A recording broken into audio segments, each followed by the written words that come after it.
You're always so happy. What is something that makes you really mad?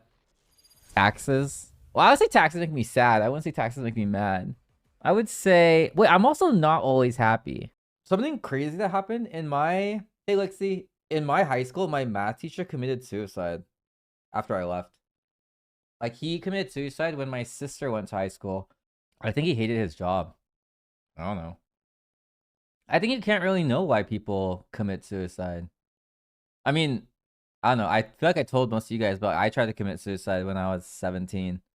And then if you were to ask me, like, oh, why did you try to commit suicide? It's just like, you're kind of like, sometimes you're kind of just like over, not like over living.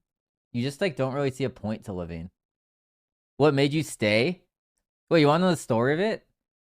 I got lucky. I would say I was depressed for like a really long time, but I didn't know I was depressed. Like, when something good happens to you, you're not happy. And when something bad happens to you, you're like sad. But like, you're always sad. And you kind of like don't have hope in your life. And you can't like keep promises to yourself. So, you know, like when you're born, okay, you're like a baby. And then you're like, you don't really remember subconsciously, but you know, like when you're a baby and you want to walk, right? All of us walked at some point.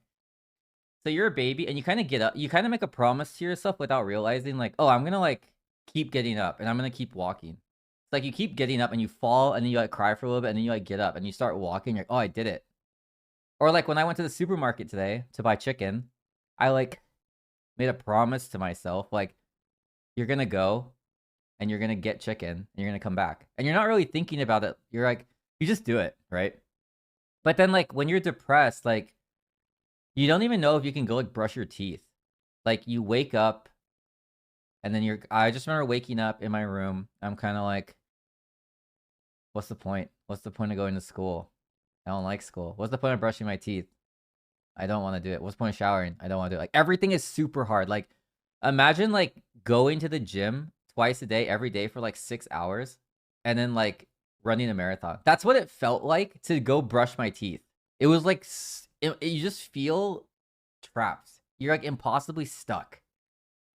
And then if you feel like stuck for so long and you don't really see that's gonna end or anything, then you kind of think to yourself like, oh, like if this is just how life is, like what's the point? Like what's the point to like being alive? Anyways, I was like, you know what? I'm just gonna like end it all. What was really scary though? So I actually got the idea of how to do it from my mom. My mom told me, my mom was very into like strange death. And one strange death she told me was like, oh, if you go into like hot springs, there's a chance that like if a volcano made the hot spring, then it can kind of like erupt and you could just die. Like the water could just get really hot and kill you. And I think that really happened or something. But my mom would always like find these stories of how people die and tell me about them. And I'm always like, I don't really care, mom. But anyways, she told me that like none of you guys should commit suicide, okay? I'm just gonna tell you my story and I'm gonna tell you how to like not do what I did. Cause like in life, whether you believe it or not, I'm probably older than most of you. And I don't know like what you're going through right now, but that doesn't matter because like I know how you feel. And I don't know like your family life, I don't know your friend life, I don't know your relationship life. I don't know like all the hardships you're going through, but I know how you feel. And like it sucks. But you can probably look at like my life. Like if I know this is like you guys are gonna be like, oh, this is not the same. It's kind of like, no, trust me, like let me paint my life. I gave up like all of my friends. I like pushed all my friends away in high school. I basically like wanted to be alone. I was surrounded by people, but I felt alone, which felt more painful to me than just being alone. Like back when I was younger, we didn't have social media, so no one talked about. We didn't have TikTok. We didn't even have YouTube. We didn't have Facebook. We had like MySpace, which is pretty toxic. We didn't have any way of like seeing. I didn't even know anyone else was depressed. I thought I was like the only one in the entire world. How do I say this without like going on a tangent? Basically, imagine a kid that pushes all of his friends away. Parents ask like, "How are you doing?" I say like, "I'm fine. I don't really want to talk right now." And then I'm kind of like going through an emo phase. I play World of Warcraft for like 12 hours a day. I would like not go to school sometimes. I was very like I don't know.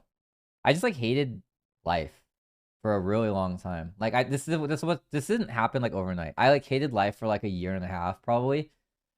And then I was like, okay, you know what? Like I'm just gonna like end it and I'm gonna go quietly. I'm gonna make sure like no one gets hurt. I'm gonna leave all my cool stuff to like my sister. I was like, yeah. And I'll leave like a little note. So you write like your little note or whatever. You post it in your room. You get all your stuff. I like before like it was kind of peaceful. Like before I was about to do it, I was kind of like walking around. And I was like cleaning my room. And I was like, okay, like if I die, like this should all be like set and like here's all my stuff. Everything's organized. All my money I saved up from working, I just like give it away. No, I was really extroverted. I took the ENFP test or whatever, and I was 91% extroverted. I was really extroverted. I just that doesn't really have to do with like I just wanted to push everyone away. So I waited until like 4 a.m. one night and I went to my garage. I stole my mom's car keys. I went into the garage and then I like duct tape. Basically, I have a kitchen door that goes from the garage goes into the kitchen. I got duct tape and I like duct taped the top part and I duct taped the right and left and I duct taped the bottom. And then I was like, okay, I'm gonna like turn on my mom's car. I'm just gonna let the exhaust kill me or whatever. So I got my mom's car and then it's like 4 in the morning. And then I left like a note on the door that's basically saying like, hey, like don't come in here. Like blah blah blah, call the police. This is what happened. As I'm like about to turn, I'm like kind of sitting in the car, like thinking like, oh, it's like what I want to do. I'm like crying. I'm like, okay, this is it. Like you had a good run, Sean. Like life was really fun, but now you're just like, it's fine. When you die, you just become energy and like blah blah blah. Okay. So I have the key in the ignition and I'm gonna like turn it on. So my goal is to just like die to the exhaust of the car. Anyways, the light turns on in the kitchen and like a really small amount of light, like I don't know how to describe it. Just like a tiny amount of light goes under the door and I can see it. So my sister went into the kitchen to get like food or a snack and she turned on the kitchen light and I could see the light shining a little bit from under the door. And I just thought to myself like, oh, if light can come through, it means like I didn't tape it well. So it means like the exhaust could go into the house and the exhaust could like hurt one of my family members. So I didn't do it. And I waited till my sister left. Like the light turned off, she went back to her room or whatever. It could have been my mom actually, but I think it was my sister. Anyways, after that happened, I like went back inside. I like took the tape off the door. I like ripped up my note or whatever. I threw it all away. I went to my room and I just turned on my computer and I Google what happens if you commit suicide. And a Christian, I'm not religious, okay? I'm not religious at all. And at this point in time, I was also not religious. A Christian website popped up and I clicked it and it was like a really like weird website that had like back then like websites were really jank and they were like really shitty and they had like really bad animations and stuff. Basically, there was like this whole thing and I was just like scrolling through it hella fast. And at the very end, it had like a passage that was basically saying like, hey, like also if you're not Christian, it's fine. Like this part's for you. Or it said something like, oh, if you're not Christian, like that's okay. God still loves you, blah blah blah. But if whether you're Christian or not, if what the Bible says is true and you commit suicide, so you like throw life away, it's like equivalent to murder. So what ends up happening is you get impaled by like 1,000 spears and then you're lit on fire for eternity. And then I was like reading that and I was like, okay, Sean, like let's think about this. What's worse? Your life right now or you being impaled by 5 spears and being lit on fire for eternity? And I was like, damn, I'm not Christian, but if there's like a 1% chance this is true, I would be pretty upset if that was the rest of my... Because eternity's forever. You don't even know, like, how long eternity is. Anyways, yeah, I didn't commit suicide, so you guys shouldn't either. But the important thing to know is, like, whatever you're going through right now, like, it passes. I don't know what you're going through. I know it probably might suck, but if you talk to anyone who's, like, tried to commit suicide and ended up not, you would kind of know it's good that you didn't do it, you know? So, I don't know what you're going through, but was it worse than what I was going through? I don't know. Also, it's okay to be like scared or not know what you want to do in life or to feel overwhelmed or like all of the above. It's okay. That's totally normal. I hate this facade of like everyone knows what they're doing. Everyone has everything figured out. I'm like behind in life. It's like you're not. Why do you think you're behind?